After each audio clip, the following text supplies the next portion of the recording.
Hey guys, आज हम Angkor Wat के स्टोन वर्क की पहेली को सुलझाने जा रहे हैं। पिछले एक वीडियो में मैंने अनुमान लगाया था कि अंकोर वाट मंदिर को बनाने के लिए कम से कम 10 मिलियन टन बलुआ पत्थर के ब्लॉक की आवश्यकता होगी। जैसा कि आप देख सकते हैं, अंकोर वाट पूरी तरह से बलुआ पत्थर से बना है और यह इतना बड़ा है कि इसे कम से कम इतनी चट्टानों की आवश्यकता होगी। लेकिन इसके साथ एक मूलभूत समस्या है। यदि आप अंकोर वाट के खदान स्थलों को देखें तो हम निश्चित रूप से कह सकते हैं कि इस स्थान से 1 करोड़ टन चट्टानें नहीं निकाली गई थीं। और विशेषज्ञ इस बात की पुष्टि करते हैं कि आसपास बलुआ पत्थर की कोई खदान नहीं है। तो प्राचीन बिल्डरों को जादुई रूप से ये बलुआ पत्थर के ब्लॉक्स कहां से मिले? यदि आप इस वीडियो को अंत तक देखेंगे तो पता चल जाएगा। तो यही वह जगह है जहां पर्यटक हैं, वही मुख्य मंदिर है। यह लगभग मंदिर का किनारा है, लेकिन यही सारी जानकारी है। तो आप बलुआ पत्थर के इन ब्लॉक्स को देख सकते हैं, इसी से पूरा मंदिर बना है। ये बलुआ पत्थर के ब्लॉक्स हैं जिन्होंने मंदिर बनाया है और आप यहाँ उनका एक गुच्छा देख सकते हैं। लेकिन वहां आप उन चट्टानों को देख रहे हैं, वहीं से ये और भी रोचक हो जाता है। क्या आप उस चट्टान और इस चट्टान में अंतर देख सकते हैं? यह चट्टान बलुआ पत्थर है, लेकिन वह बलुआ पत्थर नहीं है। मुझे लगता है कि यह ज्वालामुखी बसाल्ट है। कंबोडियन इसे लावा रॉक कहते हैं। आप देख सकते हैं कि इसमें कितने सूक्ष्म छेद हैं। आइए एक नजर डालते हैं और देखते हैं कि इसका उपयोग कैसे किया जाता था। देखिए चट्टानें कैसी हैं, है ना? आप तुरंत बता सकते हैं कि आप इन चट्टानों को मंदिर के सामने के टुकड़ों के रूप में नहीं रख सकते हैं, क्योंकि आप देख सकते हैं कि वे कितने छेददार हैं और कितने खुरदुरे हैं। अगर इन पर नक्काशी नहीं है तो ये अच्छे नहीं लगेंगे। तो आप यहाँ इन विशाल आयताकार ब्लॉक्स को क्यों देख रहे हैं?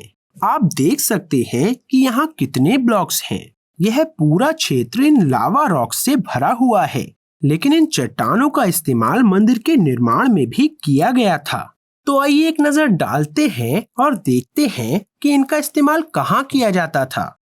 हम मंदिर के दूसरे छोर पर हैं और आप पर्यटकों और टूर गाइड्स को मंदिर में घूमते हुए देख सकते हैं।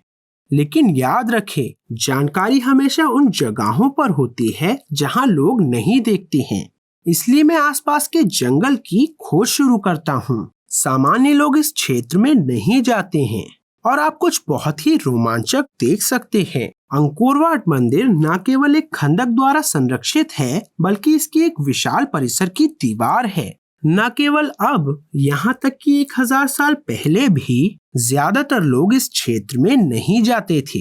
लेकिन यह विशाल मंदिर चारों तरफ 16 फीट की दीवार से सुरक्षित है। लेकिन सबसे महत्वपूर्ण विशेषता यहाँ उपयोग की गई सामग्री है। तो लावा रॉक्स का प्रयोग यहाँ किया गया था। इसे सजाने की कोई आवश्यकता नहीं है। इस परिसर की दीवार को सुंदर दिखने की कोई आवश्यकता नहीं है। इसे सुरक्षात्मक उद्देश्यों के लिए बनाया गया था और यही कारण है कि हमारे पास लावा रॉक्स के इतने सारे ब्लॉक्स हैं। आप बता सकते हैं यह सुंदर नहीं है, लेकिन यह पूरी तरह से उद्देश्य की पूर्ति करता है और इसे हम केवल गहराई में जाकर वहां देख सकते हैं जहां कोई नहीं है। इस सामग्री को बसाल्टिक लेटराइट कहा जाता है और यह ज्वालामुखी विस्फोट के परिणाम स्वरूप बना है। मैं इस दीवार की जांच करता हूँ जो मीलों तक फैली हुई है, और जब मैं मुख्य परिसर में वापस लौटना शुरू करता हूँ तो मुझे कुछ महसूस होता है। लेटराइट से बनी यह दीवार अंकोर वाट की चट्टानों की मात्रा के रहस्य को हल नहीं करती है। यह दीवार संभवतः अंकोर वाट के पत्थर के ब्लॉक्स का 1% है।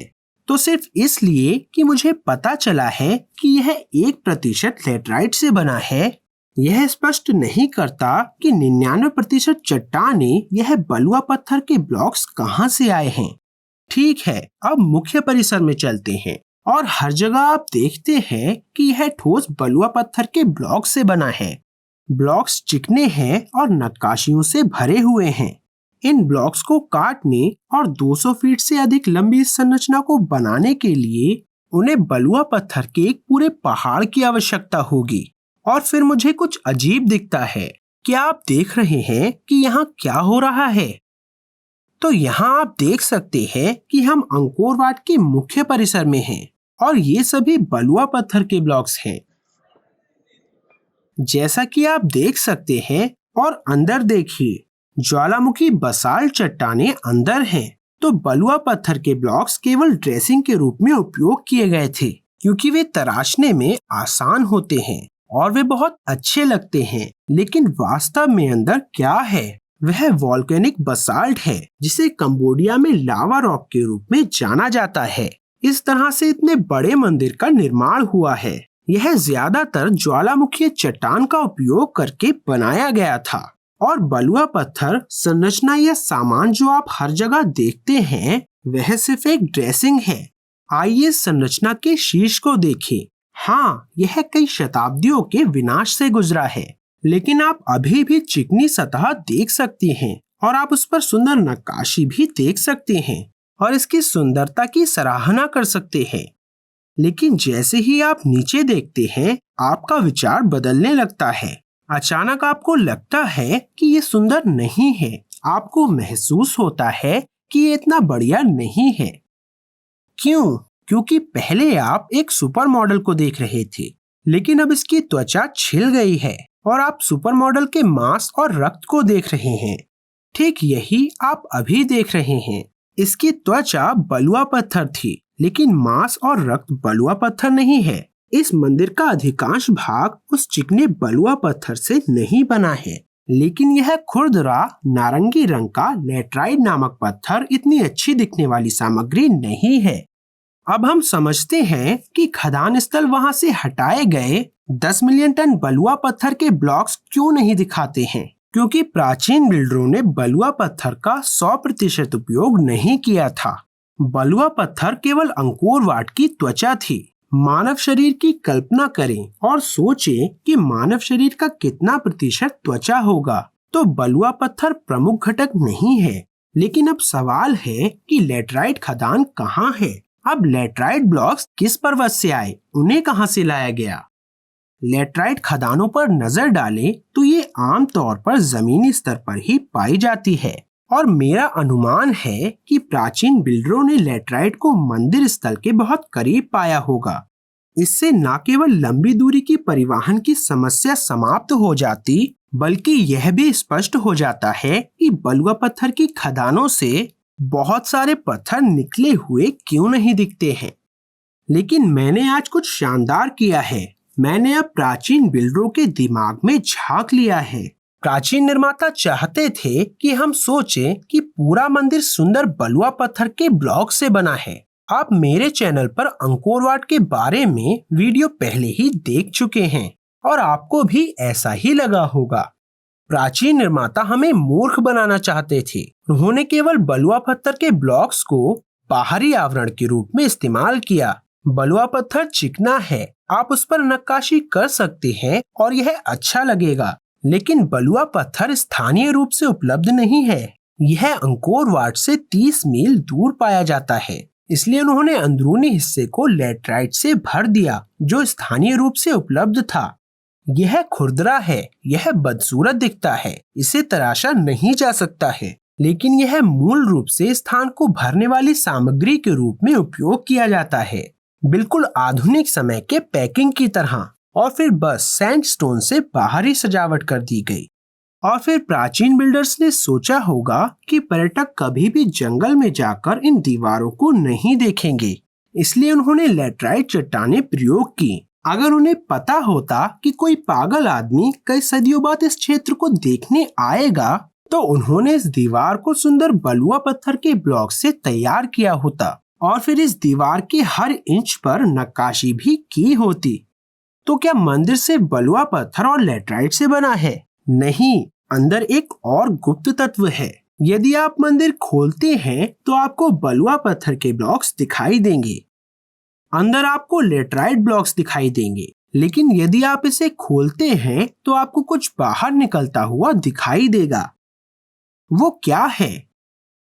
रेत। हाँ, रेत। पिछले एक वीडियो में मैंने आपको दिखाया था कि कैसे मंदिर के चारों ओर लगभग 3.5 मील की परिधि और 12 से 25 फीट की गहराई के साथ खाई का निर्माण किया गया था। इस जगह से इतनी बड़ी मात्रा में हटाई गई रेत कहाँ गई? इसे आराम से मंदिर के केंद्र में डाल दिया गया। तो प्राचीन बिल्डर्स कुछ कमाल का कर रहे थे। एक तरफ वे खाई बना रहे थे और दूसरी तरफ इसी से उनको मंदिर के लिए आवश्यक सामग्री मिल रही थी।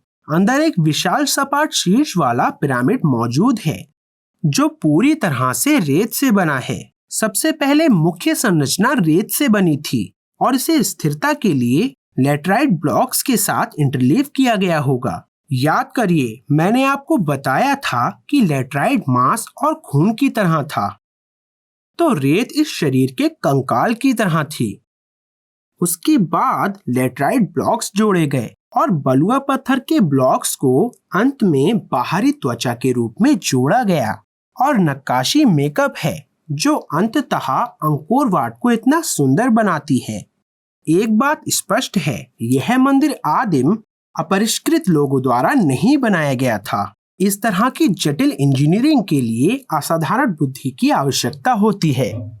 वे जानते थे कि वास्तव में किस सामग्री का उपयोग करना है, उनका उपयोग कहाँ करना है, उन्हें एक साथ कैसे रखना है, इसे कैसे पैक करना है और इसे एक मास्टरपीस के रूप में कैसे दर्शाना है। मुझे आशा है कि आप लोगों को यह वीडियो पसंद आया होगा। मैं प्रवीण मोहन, देखने के लिए बहुत बहुत धन्यवाद। सब्सक्राइब करना ना भूलें और मैं जल्द ही आपसे पूरी तरह से अलग वीडियो में बात करूंगा।